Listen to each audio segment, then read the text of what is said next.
नमस्कार, मैं अनिल शर्मा आपका एक बार फिर से स्वागत करता हूं आपके अपने YouTube channel commerce by Pathak sir में।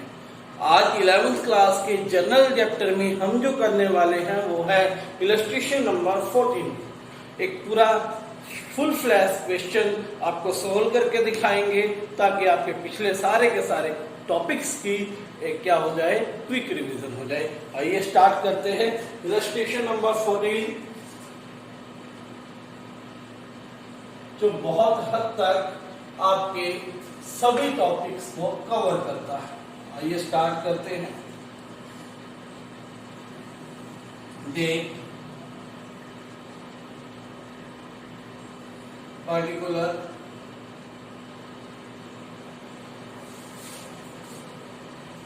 major folio debit amount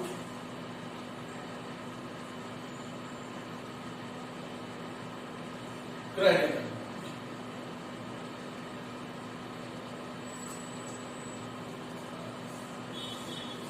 fourteenth illustration में सबसे पहले जो दिया है वो आपकी एक ओपनिंग एंट्री है जो हमने कल सीखी थी। कल भी मैंने बताया था कि ओपनिंग एंट्री करते टाइम जब आप ओपनिंग एंट्री कर रहे होते हो तो असेट्स को आप डेबिट करते हो, लायबिलिटीज को आप क्रेडिट करते हो। रीजन क्योंकि असेट्स का डेबिट बैलेंस होता है जब वो इंक्रीज होते हैं और लायबिलिटीज का क्रेडिट बैलेंस होता है जब वो इंक्रीज करते हैं। ठीक है, तो आइए स्टार्ट करते हैं। असेट्स के बैलेंसेस दिए गए हैं। सबसे पहले आपको अप्रैल फर्स्ट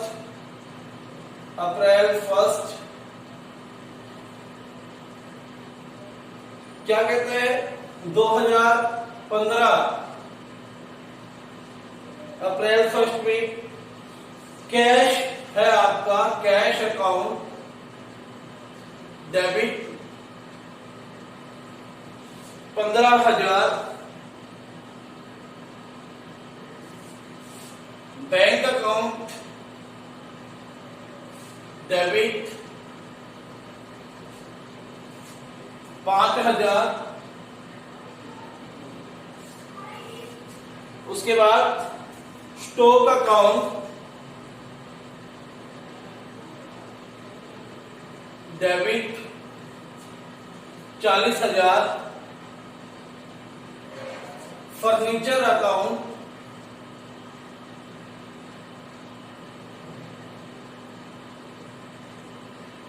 डेबिट 3600। उसके बाद आपको डेटर्स दे रखे। डेटर्स का मैंने कल भी बताया था कि डेटर्स का नेम से एंट्री करनी है आपने। एक्स डेबिट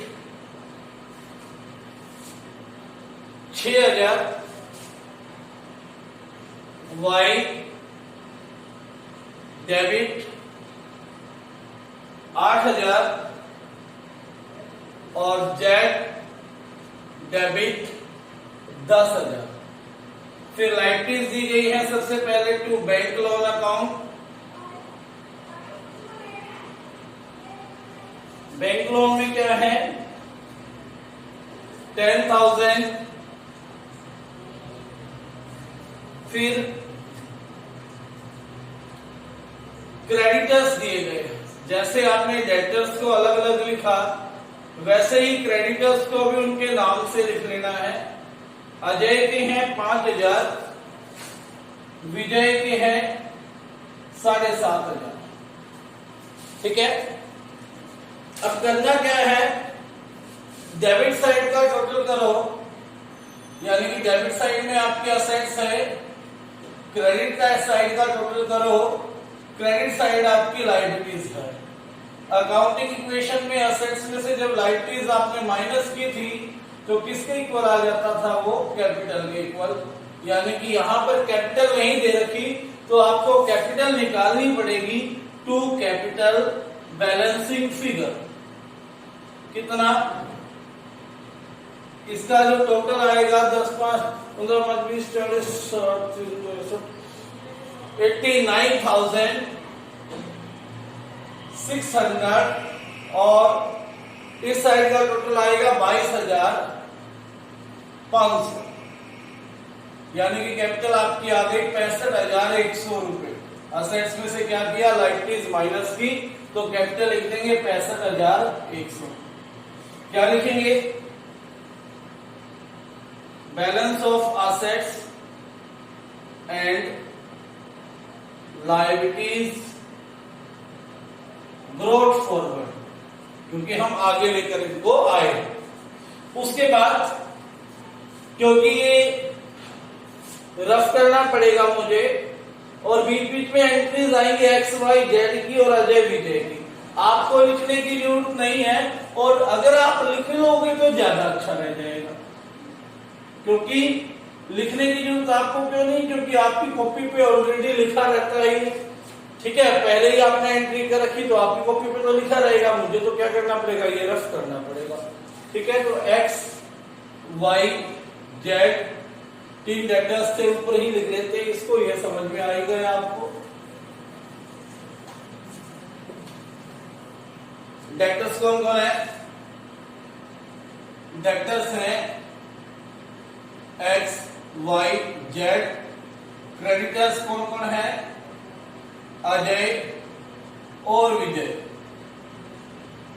डेटर्स से लेने हैं एक्स से 6, वाई से 8 और जेड से 10,000।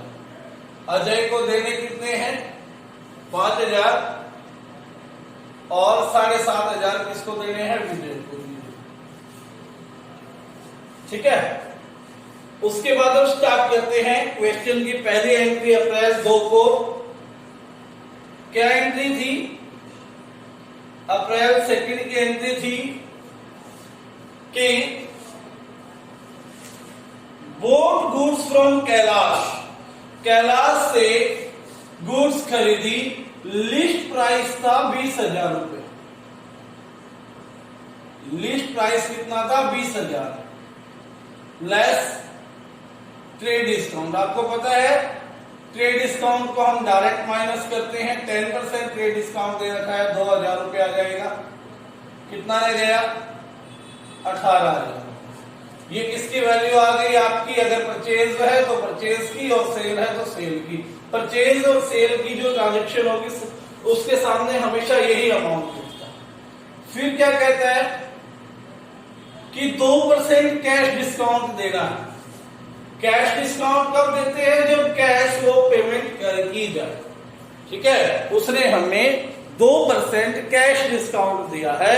अब हम उसको सारी पेमेंट नहीं करके आते। कैसे करके आते पेमेंट, 60% कैश करके आते हैं और 40% बाकी रह गई जो उधार करके आते। उधार मतलब क्रेडिट। तो 18,000 का 60% कैश कितना हो गया,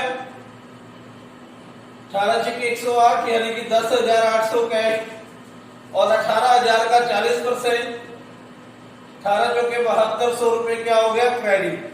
जो उधार पे करके आई है तो सीधे सी बात है कैलाश को देने हैं, तो कैलाश हमारा क्रेडिटर बन जाएगा 7200 से।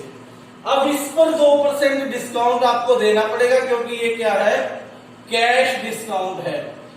कैश पेमेंट की है ना, 2% कितना आ गया, 108 × 216 रुपए क्या हो जाएगा, डायरेक्ट माइनस 10,800 का क्या निकाला, 2%। कितना आ गया, 10,584 रुपए क्या किया हमने, कैश पेड टू कैलाश। ये वो पेमेंट है जो हमने कैलाश को दी है। तो क्या एंट्री हो जाएगी, कैलाश से परचेज की है ना, तो क्या एंट्री हो जाएगी, परचेज अकाउंट या परचेजेस अकाउंट लिखते हैं इसको। मैंने कहा था जो ट्रेड डिस्काउंट में से माइनस करके आता वो परचेजेस के सामने हमेशा 18,000 टू कैश। आप उसको देकर कितने आए डिस्काउंट के बाद, 10,584 रुपए। उसने आपको कैश डिस्काउंट दिया कितना है, 216 रुपए। ये आपके लिए फायदा है, तो डिस्काउंट रिसीव्ड हो गया।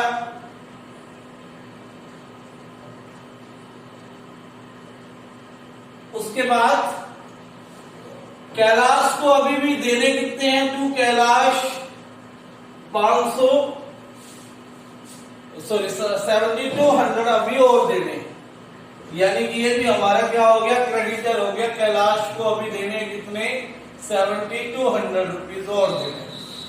ठीक हो गई बात। तो ये थी आपकी पहली दो ट्रांजेक्शंस। आपको पता है कैसे करते हैं, इसका टोटल करेंगे, कैरी डाउन कैरी फॉरवर्ड, ठीक है। कितना आ जाएगा, 89,100 तो इसका था, 89,600 और 18, 89 और 8 97, 1,01,600 आ जाएगा। ठीक है। ऐसे ही फिर जब आप अगले पेज पर लेके जाओ और पेज खत्म हो जाएगा तो ऊपर क्या लिख देंगे, ये अभी लिख के दिखाऊंगा, बाकी आगे नहीं लिख के दिखाऊंगा मैं आपको, जल्दी जल्दी से करेंगे, बड़ा सवाल है थोड़ा सा आज का। इसको हम क्या करेंगे, जो टोटल आपका आता है पिछले पेज का उसको आगे लेकर जाएंगे, यानी कि जो नया पेज आपने लगाया उस पे यहां नीचे लिखा था पिछले पेज पे CD या CF, ठीक है, कैरिड फॉरवर्ड। अब आगे लेकर आ रहे हैं तो 1,01,600 रुपए यहां पर लिखेंगे, ताकि जब आप टोटल करो तो आपको पिछले पेजेस पे दोबारा देखने ना जाना पड़े। उसके बाद ये ट्रांजेक्शन आपको समझ में आ गई। देन नेक्स्ट है अप्रैल 4 की, sold goods to X for 9,000।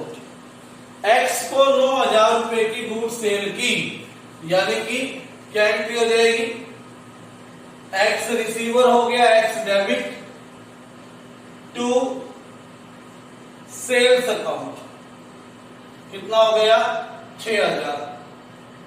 X क्या है, पर्सनल अकाउंट है, पर्सनल अकाउंट में रिसीवर को डेबिट करते हैं, सेल्स हमारी इनकम है नॉमिनल अकाउंट में, तो उसको क्या करते हैं, इनकम को क्रेडिट करते हैं। ठीक हो गई बात। इसके लिए तारीख जो दे रखी है हमें अप्रैल 4।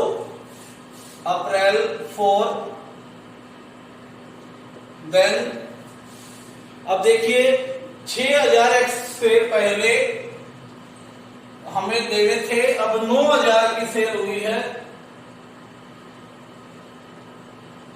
यानी कि 6 और 9 15,000 रुपए टोटल अब एक्स के हमें देने हैं। ठीक है।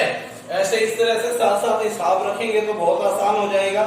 अगली ही एंट्री दे दी अप्रैल 5 की, क्या कहता है कि 14,800 रुपए फुल सेटलमेंट में पे कर दिए एक्स को। ठीक है। अब एक्स रिसीवर होगा क्योंकि हम उसको दे रहे हैं, ठीक है, एक्स नहीं रिसीवर होगा, एक्स से हमें मिल रहा है क्योंकि एक्स हमारा क्या है, डेटर है। तो कैश आएगा और कैश जब आता है तो हम कैश को डेबिट करते हैं। कितना कैश आया, 14,800। उसके बाद हमने उसको डिस्काउंट अलाउ कितना किया, हमारे लिए लॉस हो गया ये, और लॉस नॉमिनल अकाउंट होता है और लॉस को हम डेबिट करते हैं। टू मिला किससे, एक्स से, एक्स गिवर है, एक्स ने कितने देने थे, 15,000 रुपए, और गिवर को क्या करते हैं, क्रेडिट करते हैं।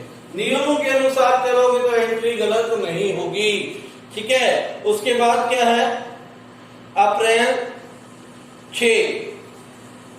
6 की क्या एंट्री है, नरेशन नहीं कर रहा मैं आज साथ साथ, क्योंकि नरेशन आप खुद लिख लोगे, बड़ा सवाल है तो जल्दी जल्दी हो जाए तो ज्यादा अच्छा है। Cash deposited into bank, cash deposited into bank, cash क्या हो गया, गोज आउट हो गया, कैश हमारे पास से चला गया, यानी कि कैश को क्रेडिट करना पड़ेगा। बैंक रिसीवर हो गया, पर्सनल अकाउंट था, इसलिए क्या हो गया, डेबिट।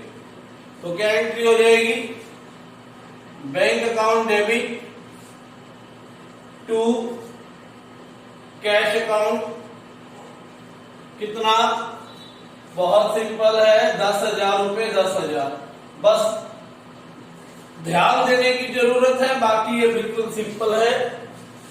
उसके बाद अप्रैल 8 को क्या हुआ, अप्रैल 8 को एक ट्रांजेक्शन दे रखी है उसने, वाई से 7,850 रुपए फुल सेटलमेंट में मिल गए और ये चेक तुरंत ही हमने बैंक में डिपॉजिट करवा दिया। कल ही की थी हमने कि जब क्या होता है उसी दिन जमा करवा दिया जाता है तो बैंक को बढ़ा देते हैं, अगर उस दिन जमा नहीं करवाया जाता तो वो आपका चेक इन हैंड अकाउंट से डेबिट होता है। फर्क सिर्फ इतना देखना है कि चेक जो आया है वो आज आपने जमा करवाया है या अपने पास रख लिया। यहां उसने साफ साफ लिख दिया कि चेक हमने सेम डे क्या कर दिया है, जमा कर दिया है। ठीक है, किससे मिला ये पैसा, वाई से। कितना मिला, 7,850 रुपए चेक मिला है, क्योंकि सेम डे डिपॉजिट हो रहा है। तो कितना मिला, 7,850। लेना कितना था वाई से, इसका तो काम हो गया था, 8,000 रुपए लेने थे वाई से। ठीक है, अब 8,000 तो नहीं आए, कितने आए, 7,850 फुल सेटलमेंट है, तो ये हमें डिस्काउंट देना पड़ा उसको, जो कि लॉस हो गया हमारे लिए, और लॉस को डेबिट करेंगे। डिस्काउंट अलाउ डेबिट 150 टू किससे लेना था, वाई से। कितना, 8,000 रुपए। ये ट्रांजेक्शन भी ओवर हो गई हमारी। उसके बाद अप्रैल 8 के बाद है अप्रैल 10। अप्रैल 10 को कहता है रिसीव हुआ एक चेक 2,000 रुपए। अब यहां पर ये देखना है कि 10 अप्रैल को, अप्रैल 10 को चेक रिसीव हुआ है।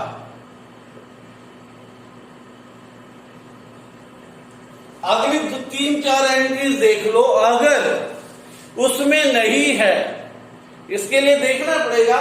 कई बार तो वो स्पेशली आपको बता देता है सेम डे डिपॉजिट कर दिया, कई बार वो नहीं कहता।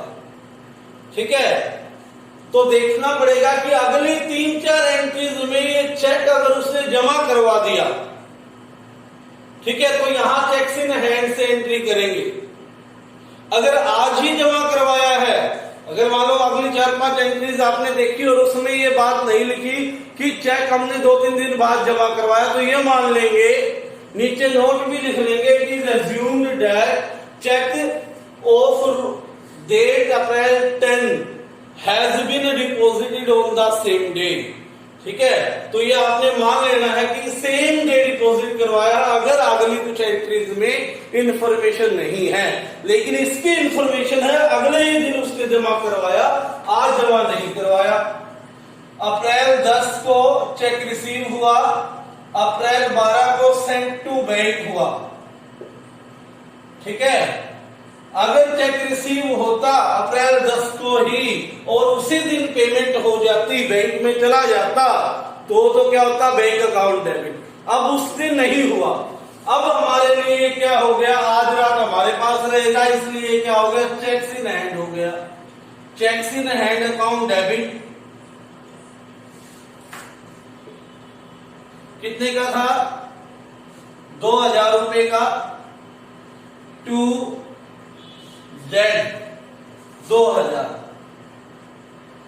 और अगली एंट्री कहा उसने अप्रैल 12 को, 2 दिन बाद, 1 दिन बाद, सॉरी, क्या कहता है कि ये चेक बैंक में जमा करवाया, तो बैंक यहां पर रिसीवर हो जाएगा चेक का, बैंक अकाउंट डेबिट कितना, 2,000 टू चेक्स इन हैंड, क्योंकि अब हमारे पास से चेक्स इन हैंड क्या हो गया, गोज आउट हो गया, तो क्रेडिट हो जाएगा 2,000। ठीक हो गई, उम्मीद करते हैं यहां तक आपको समझ में आ गया होगा। अप्रैल 12 को जेड का 2,000 रुपए आ चुके हैं, 10 में से 2 आ चुके हैं, 8,000 रह गया। नेक्स्ट अप्रैल 12 तक की ट्रांजेक्शन हो चुकी है, 30 अप्रैल तक जाएंगे ऐसे ही। नरेशन अपने आप करनी है, मैंने कहा है आपको।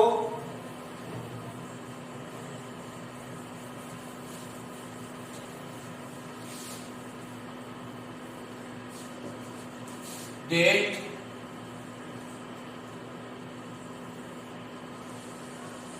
लेजर फोलियो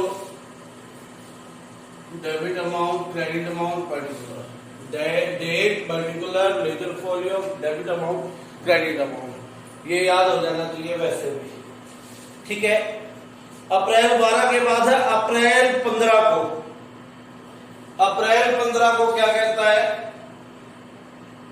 कि जो चेक वाई का मिला था 8,000 रुपए का वो क्या हो गया, डिसऑनर हो गया। अब वो एंट्री नहीं है तो पहले वो एंट्री करता हूं जो उस समय चेक मिलने की हुई थी, क्योंकि हमने सेम डे जमा करवा दिया था। तो bank account debit 7,850 discount allow किया था हमने, डेबिट 150 टू वाई 8,000 रुपए, ये एंट्री थी अप्रैल 8 की। अब क्या कहा उसने, अप्रैल 15 को उसने क्लियरिंग के लिए जब चेक लगाया तो पाया कि उसके खाते में पैसे ही नहीं थे, वाई के खाते में। उसने जो चेक दे दिया फाड़ के बस, वैसे ठन गोपाल था, कुछ नहीं था उसके पास। ठीक है, तो इस तरह का वो व्यक्ति मिला। तो अब उसके खाते में कुछ है नहीं, तो उससे भी कटेंगे कैसे, उससे पेमेंट नहीं आ पाएगी। तो क्या करेंगे हम, बैंक हमारे खाते में वो पैसा नहीं डालेगा, लेकिन हमने तो डाल दिया ना उसी दिन। बैंक को क्या कर दिया, डेबिट कर दिया था। अब ये जो डेबिट किया ये कैंसिल करना है। कैसे होगा, जो चीज डेबिट हो गई उसको क्रेडिट करेंगे, यानी कि बैंक अकाउंट को क्रेडिट करेंगे। अब जो वाई है उससे आपने दोबारा 8,000 रुपए लेने, क्योंकि चेक तो क्या हो गया, डिसऑनर हो गया। टू बैंक, हमने बैंक को कितना बढ़ाया था, 7,850 से बढ़ाया था, तो 7,850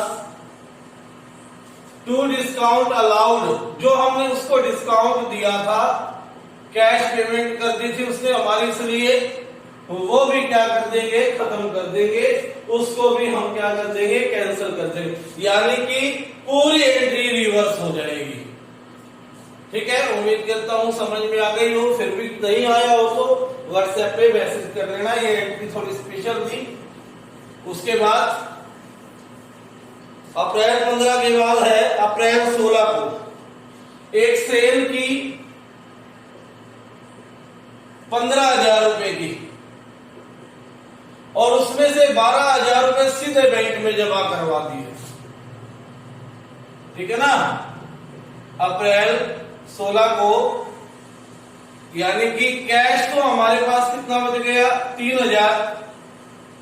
15,000 की सेल की थी और बैंक में हमने तुरंत जमा करवा दिए कितने, 12,000। बैंक बढ़ गया 12,000। टू सेल्स कितना हो गया, 15,000। सेल्स हमारी इनकम है, इसके क्रेडिट करते हैं। सेल हमेशा क्रेडिट होती है, परचेज हमेशा डेबिट होती है। कैश आया है, what's comes in, real account है तो डेबिट, बैंक रिसीवर है, पर्सनल अकाउंट है तो डेबिट। ठीक है बात। उसके बाद क्या हुआ, अप्रैल 16 को, 16 अप्रैल की एक और एंट्री दी है। क्या कहता है अप्रैल 16 को, क्या हुआ, जो अमाउंट अजय को देना था वो चेक से पेमेंट कर दी। अजय को देने थे 5,000, दे दो। ठीक है, अजय क्या हो गया, पेमेंट का रिसीवर हो गया, इसलिए अजय को डेबिट करेंगे 5,000 टू बैंक, क्योंकि पेमेंट चेक से हुई है। तो क्रेडिट क्या करेंगे, गिवर हो गया बैंक, तो उसको क्या करना पड़ेगा, क्रेडिट करना पड़ेगा। अप्रैल 16 के बाद अप्रैल 18 को क्या किया, 750 रुपए के तो पुराना फर्नीचर और 50 रुपए के पुराने अखबार सेल कर दिए। कोई भी रीजन रहा हो, कैश तो आया ना, जब भी कैश आए डेबिट करना है। कैश आया, कैश अकाउंट डेबिट 800 रुपए। क्या किया, ओल्ड फर्नीचर बेचा, सेल नहीं की। यहां पर सेल केवल मैंने बताया था था जब आपको पहला चैप्टर सेकंड चैप्टर करवाया था सम बेसिक टर्म्स, सेल वही होती है जो हम उन वस्तुओं को बेचते हैं जो हमने सेल करने के लिए खरीदी है। तो फर्नीचर थोड़ी ना सेल करने के लिए खरीदी। तो ओल्ड फर्नीचर था 750 का। मिसलेनियस रिसिप्ट, मिसलेनियस रिसिप्ट कितनी हो गई आपकी 50 रुपए की। न्यूज़पेपर जो बेचा है मिसलेनियस में डाल देंगे उसको, क्योंकि इस तरह की बहुत सारे छोटे छोटे से इनकम हमें मिलती रहती है, हर एक के लिए अलग अकाउंट नहीं बना सकते। उसके बाद अप्रैल 18 से बाद अप्रैल 20, अप्रैल 20 को क्या हुआ, उसने कहा कि जेड नाम का जो डेटर था 8,000 रुपए उससे लेने थे, वो क्या हो गया, इंसॉल्वेंट हो गया। इंसॉल्वेंट मतलब दिवालिया, ऐसी कंडीशन जब वो अपनी पेमेंट नहीं कर सकता पूरी। उसने कहा उससे केवल 40 पैसे 1 रुपए में से मिल सकते हैं, यानी कि 40% तो मिल जाएंगे, 8 के 3200 रुपए तो कैश आ जाएगा, बाकी उसके 60% पैसे हमारे डूब गए। अब वो पैसे नहीं दे सकता, ये क्या हो गए हमारे बैड डेट्स। ठीक है, ये वो डेटर्स हो गए जो बुरे थे, जो बैड थे, जो गंदे थे, जिन्होंने अपनी पेमेंट नहीं की। ये लॉस होता है, कल भी बताया था, जो पेमेंट नहीं करेगा वो तो लॉस होगा ना। तो उस लॉस को डेबिट साइड डालते हैं। नियम है आपको पता है नॉमिनल अकाउंट का कि जितना भी लॉस होगा उसको डेबिट करेंगे, एक्सपेंसेस को डेबिट करेंगे। बैड डेट्स लॉस हुआ, डेबिट हुआ, कितने रुपए का लॉस हुआ, 4800 का। कैश कितना आया, कैश अकाउंट डेबिट 3200 रुपए कैश आया। किससे, टू जेड से। कितने लेने थे जेड से, 8,000 रुपए। ठीक है, जेड से कितने लेने थे, 8,000 रुपए लेने थे। जेड गिवन था इसलिए क्रेडिट किए, उसमें से आए 3200 रुपए कैश, 4800 डूब गए, बैड डेट्स हो गए। ठीक है, ये थी अप्रैल 20 की ट्रांजेक्शन। आगे बढ़ते हैं।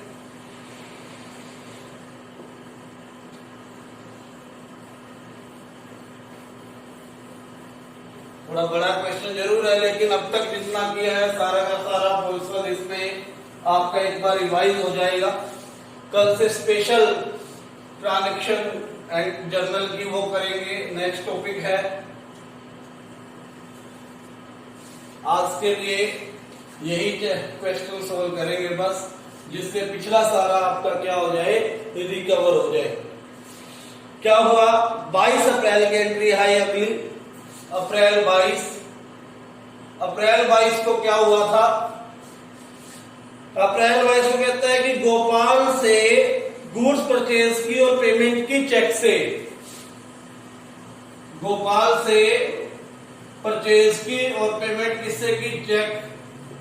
जब पैसे दे दिए तो हम गोपाल से, हमारा क्या नाता रह गया, कैश गोपाल से खरीदा, बैंक से पेमेंट की गोपाल को चेक देकर। ठीक है, परचेज की और चेक से पेमेंट की। भाई ये कैश है, इसमें नाम का कोई अहमियत नहीं रह जाता जब हमने कैश उसको दे दिया। अगर कैश ना दिया हो तो हम अकाउंट्स में नाम लिखें। तो क्या है, purchases account, purchases account debit कितने रुपए की थी, 8,000 रुपए की। Purchases account debit 8,000 to Gopal कितना हो गया, 8,000 रुपए हो गया। ठीक है, अब अगली एंट्री में कहता है जो ऊपर वस्तुएं खरीदी थी ना, उसका अप्रैल 24 को उसका आधा, हाफ का मतलब 4,000 रुपए की वस्तुएं 30% प्रॉफिट पर। अब 4,000 रुपए की वस्तु है ना 30% प्रॉफिट पर, 4,000 का 30% कितना हो गया, 3 चौके 1,200 रुपए, यानी कि ये कॉस्ट थी, प्रॉफिट हो गया 1,200। तो बेची कितने की, 5,200 रुपए की बेच दी। किसको बेची, चंद्रकांत को बेची उधार पर। ठीक है, तो क्या एंट्री हो जाएगी अप्रैल 24 की, Chandrakant debit, Chandrakant debit to sales. कितने की? 5200 की, 5200 रुपए। ठीक हो गई बात। उसके बाद नेक्स्ट क्या है, सिंपल है, ये समझ में आ जानी चाहिए। देखो आधा का उसने 8000 का आधा 4000, 4000 का 30% प्रॉफिट, 1200 रुपए प्रॉफिट हो गया। ठीक है, 4000 प्लस 1200, 5200 रुपए की सेल हो गई आपकी। उसके बाद उसने क्या कहा, अप्रैल 24 के बाद अप्रैल 25 को proprietor withdrew for private use. Private use जब भी आ जाए, क्या किया, ड्रॉइंग्स के लिए 2000 रुपए, जो प्राइवेट यूज के लिए करते हैं तो 2000 हो जाएगी, और ऑफिस यूज के लिए 3000, ऑफिस यूज के लिए 3000 निकाले, कहां से, बैंक से। ठीक है, अब बैंक तो घटाइए ना, चाहे हमने किसी भी यूज के लिए निकाले, जो हमने प्राइवेट यूज के लिए की निकाले वो तो ड्रॉइंग्स हो गई, ड्रॉइंग्स अकाउंट डेबिट 2000।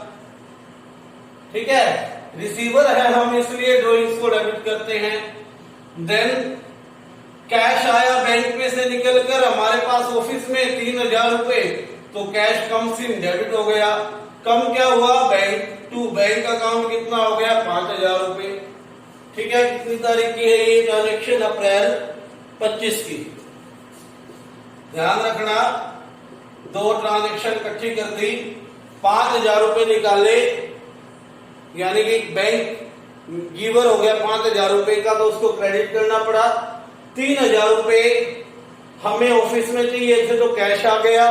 2000 रुपए हमने अपने पर्सनल खर्चे के लिए रख लिए, जो कि क्या हो गया, ड्रॉइंग हो गई। उसके बाद अप्रैल 30 को सैलरी दिया मोतीलाल को चेक से 2000 रुपए।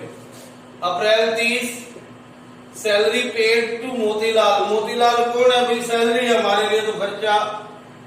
सैलरी अकाउंट डेबिट, चेक से दिया तो टू बैंक, कितना, 2000 रुपए। ध्यान देना, ये कंफ्यूज करेगा आपको, जकड़ने की कोशिश करेगा ये।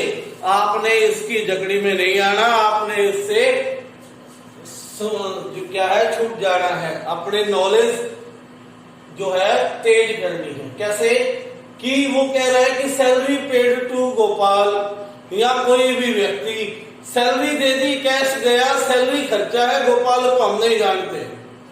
ठीक है, तो उसका बाहर निकालो उसको, उसका कोई नहीं है, सिर्फ कंफ्यूजन के लिए आपको दिया। ठीक है, तो एंट्री क्या होगी, सैलरी टू बैंक, चेक से किया तो टू बैंक, कैश किया तो टू कैश। उसके बाद अप्रैल 30 को रेंट दिया चेक से। अप्रैल 30 को ही क्या दिया, रेंट भी हमारा खर्चा है, और सारे खर्चे डेबिट होते हैं, बता रखा है। 1500 रुपए रेंट अकाउंट डेबिट, चेक से दिया है तो टू बैंक, अगर कैश देता तो टू कैश, 1500। उसके बाद अप्रैल 30 को ट्रेड एक्सपेंसेस किए 500। ठीक है, अप्रैल 30 को ट्रेड एक्सपेंस, भाई कह दिया एक्सपेंस कोई भी हो। ठीक है, एक्सपेंस कोई भी हो, वो डेबिट होगा। खर्चा क्या होता है, नॉमिनल अकाउंट होता है। कोई भी खर्चा होगा नॉमिनल अकाउंट होगा, तो उसे क्या करेंगे, डेबिट करेंगे। ठीक है, अब ये भी किससे किया था, चेक से नहीं किया, सॉरी, ये किया था कैश। सीधा लिख रखा है ट्रेड एक्सपेंसेस पेड, तो यहाँ क्या आ जाएगा, trade expense account debit to cash account. तो वही ये था सवाल 14वां। ठीक है, थोड़ा जोर तो लगा होगा आज की वीडियो देखने में। ठीक है, ऐसे ऐसा जोर आपको भी लगाना है, कई सवाल आएंगे जिसमें आधा घंटा भी लग सकता है। ठीक है, तो घी खाया करो, मजबूत बनो और क्वेश्चन करो ऐसे ऐसे। ठीक है, धन्यवाद, आज के लिए इतना ही। अगर पसंद आया तो भाई लाइक कर दिया करो इस वीडियो को, चैनल को सब्सक्राइब करो, बस इतना ही, धन्यवाद।